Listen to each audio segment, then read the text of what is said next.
שנה שעברה בברצלונה. אני רק יודע מהתקשורת עדיין בברצלונה. לא, למרות הקטרים. אני רק יודע שמהתקשורת הוא עושה עבודה מצוינת בתור שר הרווחה, וכמו כולם פה אני גם באתי לשמוע על המצב הדי מדאיג של הצעירים בימינו בארץ, וזהו, אני מקווה שתהנו. זהו. שבת שלום.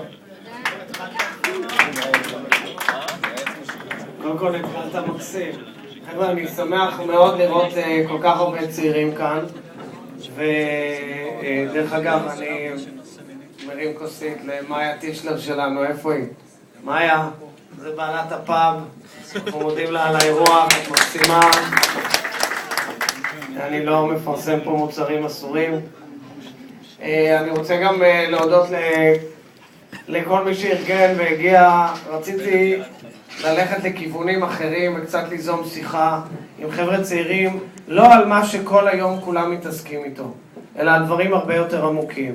אני אזרוק לכם כמה נקודות בקצרצרה כדי שתבינו על מה מדובר. אני טוען שהחיים המודרניים הם הרבה יותר מסובכים מהחיים שהיו להורים שלנו. ההורים שלנו כל הזמן טוענים שהיו תקופות קשות, אבל החיים שלהם היו הרבה יותר פשוטים. והחיים שלנו הרבה יותר מורכבים. אני פירטתי את זה בספר שלי, שאני רואה שכבר נחטף מפה, אבל החיים הם כאלה שהטכנולוגיה אולי משפרת לך את איכות החיים. הנה, פנינה. אני לא עושה שיווק לספר, נשבע לכם. תוכנית עבודה, מתכון לרווחה כלכלית. ספר שעבדתי עליו 1.5 שנה, ויש פה אנשים סופרים כמו גיא מרוז, חברי הטוב, שנמצא כאן, ואילן אייטנר, איפה אתה? שיודעים מה זה להוציא ספר.